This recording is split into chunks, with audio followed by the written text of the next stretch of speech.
021 모든 비즈니스는 결국 부동산과 금융을 만난다. 비즈니스 운영과 성공에 영향을 미칠 수 있는 부동산과 금융 문제는 어느 시점에서든 모든 기업이 직면한다. 물론 동일한 정도로 또는 동일한 방식으로 겪지는 않는다. 그러나 사업이 커지면 커질수록 비즈니스가 부동산과 금융 문제에 영향을 더 받는다. 이것을 설명하기 위해 전작 돈의 속성에 써놓은 글은 다음과 같다. 그 사업이 무엇이든 사업이 성장을 거듭해 동네를 벗어나 큰 길에 들어서면 두 사람이 기다릴 것이다. 그 둘은 당신 양쪽에 서서 어깨에 손을 얹고 친하게 지내자고 접근할 것이다. 한 사람은 양복 슈트에 넥타이를 맸고 한 사람은 잠바 차림에 모자를 썼다. 이 두 사람은 서로 경쟁자이자 동시에 동업자다. 이 사람들은 이 바닥에 터줏대감으로 사업을 더 키우기 위해서는 이 두 사람과 잘 지내야 한다. 이들은 당신의 친구가 될 수도 있고 적이 될 수도 있다. 적이 되면 사업을 더 키우는 일이 쉽지 않다. 친구가 돼도 진짜 친구인지 아닌지는 한참 더 지난 후에나 알게 된다.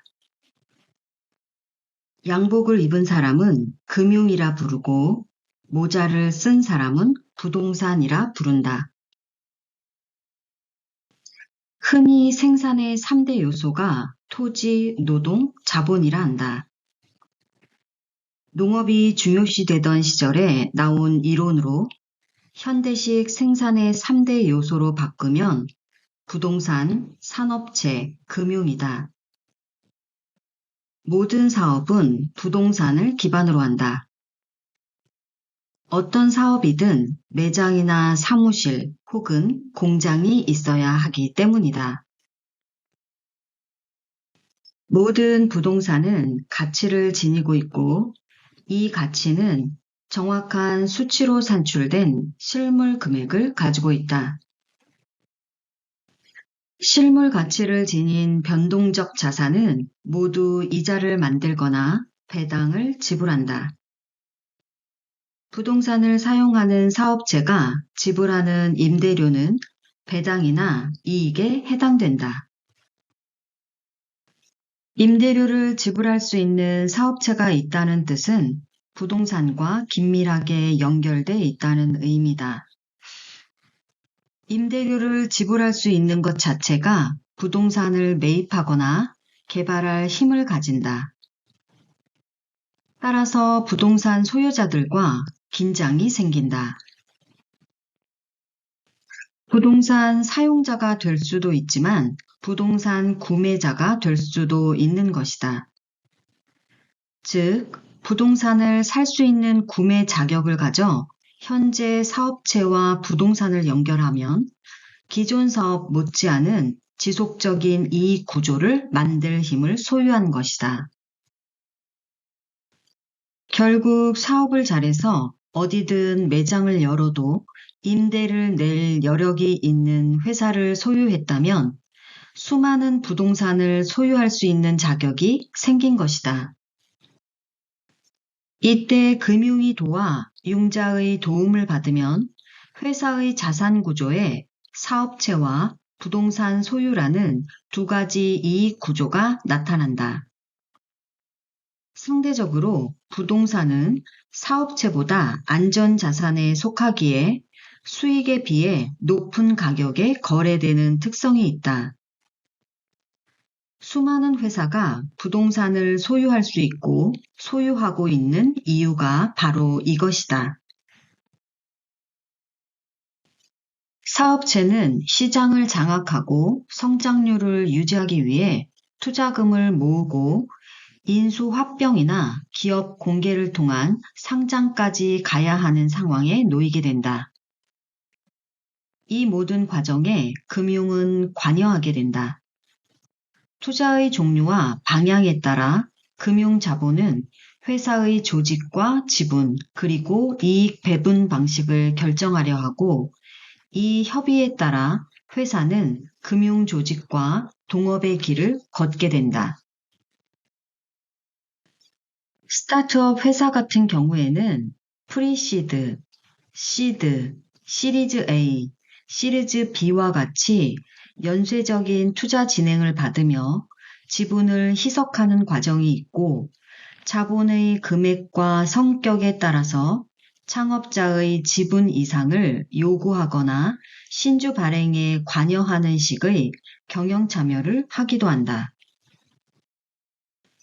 자본이 회사 안에 들어온다는 뜻은 신용이 자산이 되기 시작했다는 뜻과 같다. 이때는 더 이상 창업자가 자기 사업을 잘한다고 해서 모든 것이 끝나지 않는다. 금융 조직과 잘 지내고 자본을 이해해야 존립할 수 있는 단계로 넘어간 것을 뜻한다. 수입의 발생 방식은 몇 가지로 나뉜다. 먼저 자기 노동력이 곧 수입이 되는 임금 노동자나 자영업자들이 있으며 다른 사람의 노동력과 자본으로 수입을 만드는 기업가들이 있다. 그리고 금융과 합작해 신용을 통해 미리 이익을 현금화하는 방식이 있다. 이토록 사업은 커지면 커질수록 금융과 손을 잡을 수밖에 없다. 금융은 정교하고 날카로운 칼을 가지고 있다. 이 칼은 언제나 앞뒤를 바꾼다. 필요하면 당신을 위해 당신의 경쟁자들을 물리쳐 주지만 상황이 돌변하면 칼이 당신을 향할 수 있다. 살과 뼈를 해체하듯 냉정하게 당신과 당신 사업을 해체할 수도 있다. 그러나 만약 부동산과 금융이 언제나 당신 편에서 일을 하게 만든다면 확장성과 안정성을 모두 갖춘 사업체를 소유하게 될 것이다. 또한 이렇게 커진 사업체는 규모를 키워나갈수록 부동산과 금융을 발밑에 둘 수 있게 된다. 더 이상 파트너 요구를 하지 않고 부하의 역할만으로도 당신 옆에 붙어 있기를 바라게 된다. 하지만 여전히 방심하면 안 된다. 금융과 부동산은 언제나 세상의 강자였다. 강자에게 약하고 약자에겐 강한 역할을 하며 오랜 세월을 버텨냈다. 당신이 방심하는 순간 언제나 발밑에서 칼날이 날아들 것이다. 자신의 사업에만 노력하지 말고 같은 열정으로 금융과 부동산도 함께 공부하기 바란다. 세상에 이름을 알린 모든 경영자들은 이 둘을 모두 제압하고 그 자리에 있는 것임을 기억하기 바란다. 돈의 속성 022 경영자가 주의해야 할 호칭들 아직도 사장들 입에서 자기 회사의 여성 직원들을 여직원이라고 부르는 사람들이 있다. 우리는 남자 직원을 남직원이라 부르지 않는다. 여직원이라는 용어는 한국 산업화 초기에 회사 내 잡일을 거들었던 일부 여성들을 지칭하는 용어로 시작됐다. 이제 여성들은 남성들과 동등하게 동등한 업무를 하는 동료들이다. 회사의 남자 직원들을 남직원이라고 부르지 않는 사람은 여직원이란 말도 하면 안 된다. 폄하할 의도가 없어도 남에게 그런 단어를 사용하면 듣는 사람도 당사자 직원도 기분이 상할 수 있다. 내 수업에서 거의 절반에 가까운 여성 경영자들이 들어온다. 그들 중에 자기 직원을 남직원이라고 호칭하는 사람은 없다. 호칭에서 이런 편견을 지워내야 한다. 조심해야 할 호칭에는 다음과 같은 것들이 있다. 이런 호칭에는 사회적 편견이 들어있기에 당신의 품위를 떨어뜨린다.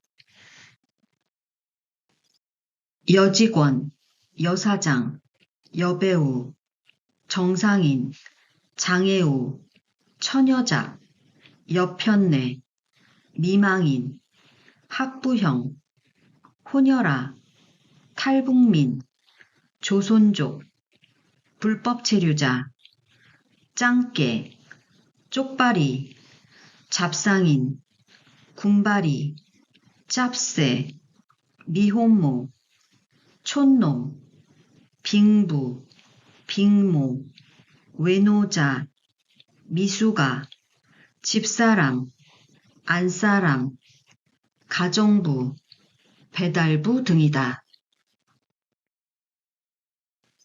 당신이 평소 이런 말을 사용한다면 편견 있는 세계관을 갖고 있다고 알리는 것이다. 편견이 담긴 용어들도 있다. 대표적으로 자매결연, 저출산, 유모차, 친가, 외가, 폐경기 같은 단어들이다. 심지어 직업적 편견을 갖고 부르는 호칭도 있다. 나는 병원에서 한 번도 의사 오빠라고 부르는 말을 듣지 못했다. 하지만 간호사 언니라는 호칭은 수시로 듣는다. 의사에게 오빠라고 부를 자신이 없는 사람은 간호사를 언니라 부르면 안 된다. 처음 골프장 필드에 가는 것을 머리 올리러 간다는 표현을 쓴다는 것을 듣고 그 경박스러움에 놀랐다. 골프장에 기생이 그렇게 많은지 몰랐다. 사회적 언어 수준이 그 사회의 수준이다. 사전에 있는 말이라고 모두 사용 가능한 것은 아니다. 경영자들부터 사회적 수준을 올려보자. 혹시 직원들에게 반말을 하는 사장들은 반말을 해도 나이가 있는 직원에게는 존대를 해야 하고 어린 직원에게도 야, 너 같은 호칭을 쓰면 안 된다. 반말도 반말 안에 존중과 예의가 있어야 한다. 뭐뭐씨 이거 했어? 라는 표현과 야, 너 이거 했냐? 라는 표현은 전혀 다른 언어다. 야, 너 라는 호칭은 친구라도 주변에 다른 사람이 있으면 조심해야 할 호칭이다. 호칭은 상대에 대한 예의다.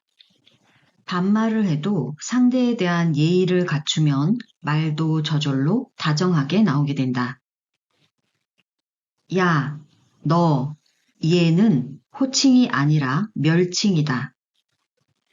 아들이나 딸에게도 조심하기 바란다.